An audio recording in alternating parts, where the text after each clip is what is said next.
Alright guys, today's Friday. I decided to have, it's called a beef caldera. Pretty decent actually. You get a good sized bowl, I'll show you that in a minute. And it's just inside a mall, which is just up the road from me. It's not a big mall, it's a kind of a localized mall, but it's, you know, it's a nice comfortable thing. And you've got a range of small food shops you can see here, look.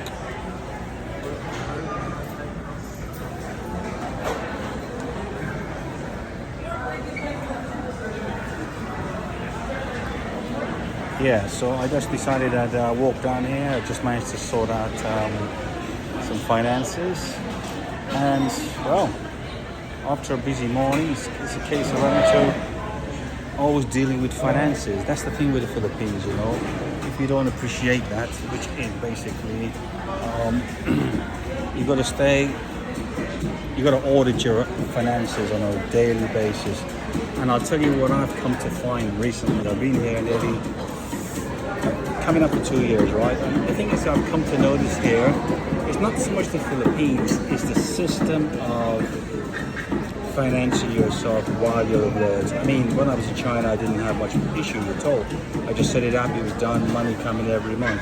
But I find since I've been here, it may not necessarily relate or synchronize with the Philippines way, but it's just bitty. Things are, it's like you struggle to do simple things that becomes difficult. And the minute something doesn't go right here, I wouldn't say in the big banks or something, but in some of the smaller provincial ones and so, they tend to not know what to do. They don't tend to give you advice regarding where you are and the problems. They always seem to say, you know, you need to speak to your bank. Even though you say, actually, I've already done that. I've followed that path, and the progression shows that money is left in my bank in the UK, and it should be with you. But they don't seem to ever want to take that responsibility and gravitate towards resolving it at ground level here. So beware of that. Now, I've had some strange things going on. I don't know, it could just be the fact that I've been away out of the UK for, well, nearly 2 years. 2 years really. I find that things are starting to crumble. In other words, all the measures I took to set up my finances, because I tend to think ahead and, okay, what do I need to do? Fix this, set this up, arrange this, arrange that, complete this, make sure all the boxes are ticked, all the T's are crossed and the I's dot. I do that.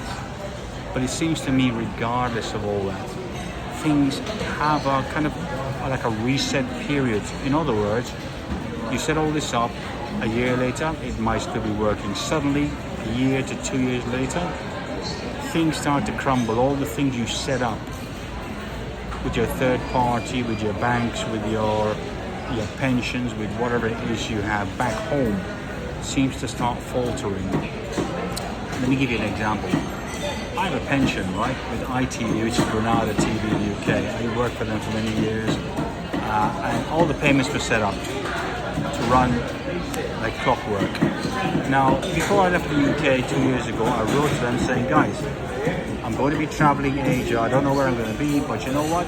Here's my brother's address in the USA that you can send any information you need to there. But primarily, I want you to contact me regarding anything else via my email. Here's my email, I give them two.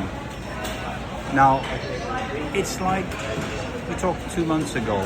They said to me, Mr. Jones, can you qualify your numbers this, your address is this, your national insurance number? I did that, and I updated them again, saying, look, the number is the US, the email is my US information, my dropping address for any letters you want to send could be to this address in California. Now, it just seems to me like sometimes these pension companies, right, I get the impression they're doing everything they can with the current climate to purge any possibilities of not having to pay people because they're cutting back. They're then deciding, you know what, rather than have all these people on our books receiving money and we don't know whether they're alive, dead, or whatever it is, right?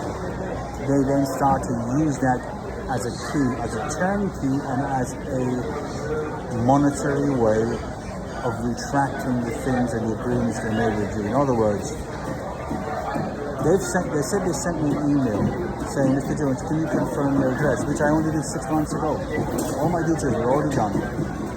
Now, they've decided to send me an email.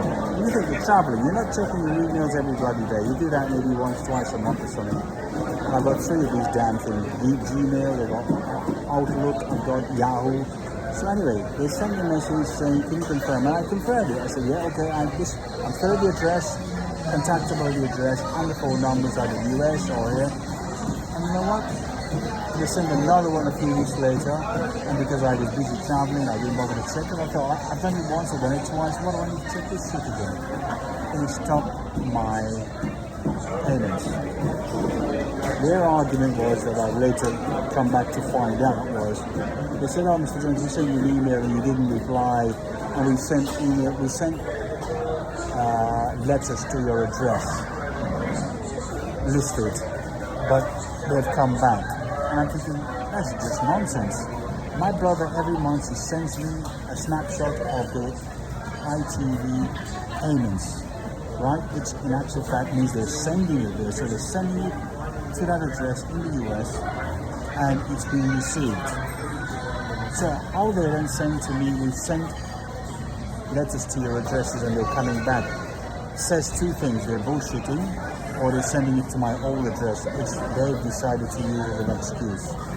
So they're sending my actual statement to the US address, which my brother received and is sending me a copy, and they're sending other emails, which is now in their benefit, works for them, to possibly the old address in the UK. So they're using that as an excuse to say, we sent to your address. They didn't say which address, obviously not the US one, otherwise my brother would get that.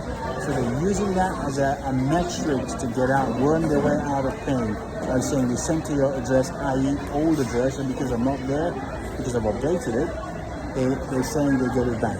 So it's a real testy, arrogant, very devious way of trying to get out of paying you something. So on that basis, they stopped my payments. And I'm waiting the 28th, 29th, nothing's coming. I'm thinking, shit, maybe they just fucked up their system or something. It happens, you know? And then finally I thought, yesterday on the 30th, I thought, 31st, this isn't happening. So I tried to email them, I didn't get a reply. So at the end of that 24-hour period, I decided, I dug out an old copy of agreements with them, and I noticed a telephone number, so not an international number, but it's a UK number. So I used Viber, I opened a Viber account, so I'm having to pay money for this shit.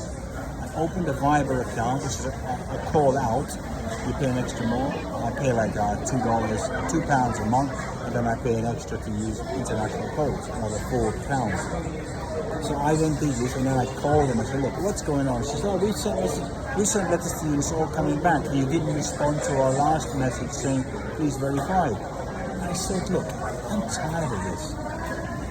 You have asked me this question how many times? Nothing has changed, but you've decided to stop payments because you're now saying to me you're sending letters to an address. They don't even want to qualify which address they send that to. They just said we send it to your address listed. It's not. It can't be what's listed, because the one that's listed is the one in the US, which is where I'm getting my statements. So they're very grey about this. You know, there's this kind of like playing with how to get out of something without actually saying, yeah, we did send it to this address. Then I would have said, look, I told you then, you're in the wrong goddamn place. Why send one to one place and then send one to the old address? So anyway, she said, oh, well, please complete it anyway. And I thought, oh, okay, no point in arguing. Okay, I'll complete the email she sent me again with all the updates. And I said, look, I'm not happy about this, and I'm going to give it some thought, because this is not right. You cannot just stop something based on the fact that you're not receiving, because you're receiving emails or letters back from an address that's not what you're saying it is. So to bring this down to a close, I said, I'm going to consider this what I'm going to write to you today, and later on I'm going to escalate this. She says, yes, Mr. Jones, you send it to us, and then in 3 working days, right, they're going to assess it and then continue payments. So now it's Friday, I wrote them yesterday, so yesterday, today, whole weekend I'm not going to have this morning, and then Monday hopefully it comes in. right? This screw up, I have to wait 5 days in total, 3 working weekends. It's a nightmare and it's a swindle. It's a swindle. So while I was writing this mail, I sent down the information off and I said, you know what? I will spend a day getting my thoughts together, what to say, and I'm going to escalate this. I need you to send me anything or a department I can write to, because I'm going to transfer this to my solicitor in the UK. Let him run with this, because you, as a company, have taken measures against my instructions with weak excuses to stop my payments, and I'm going to escalate this because it's cost me hardship, it's screwing up my finances and my budget, and I'm going to take this. So I wrote 2 letters giving them details. Look, and they still haven't responded with the information I need, which is I need a contact or a department that I can escalate this through my solicitor. They haven't responded to that. She has responded to the first mail saying, yes, Mr. Judge, received it now, we're dealing with it. But they ignore the solicitor's part. So again, I wrote this morning, I said, look, I'm still waiting for you to give me a department or a contact, or I will just give my solicitor the contact number that I called you with, and whatever charges come from that, you guys are going to have to deal with it and him. So let's just see what happens. But this is the kind of shit companies, corporates do, because they're trying to wangle out of not paying you anything. So guys, if you're in a situation where you're away for a while, I suggest you go back and reconfirm, align your information with what they've got on files, because they're going to find a way to trip you up. Okay, and when you're traveling, you're not focusing on that shit all the time because you think it's already done, it's already in place. So I rambled on a bit longer than I need to, but this was very digging me and it really screws up my situation here. I've had to contact my brother to help me out with money, which is not the way it should be. That's why I plan ahead. So have a good day, guys, and if there's any more information on this, I'll update you. Chris in Manila.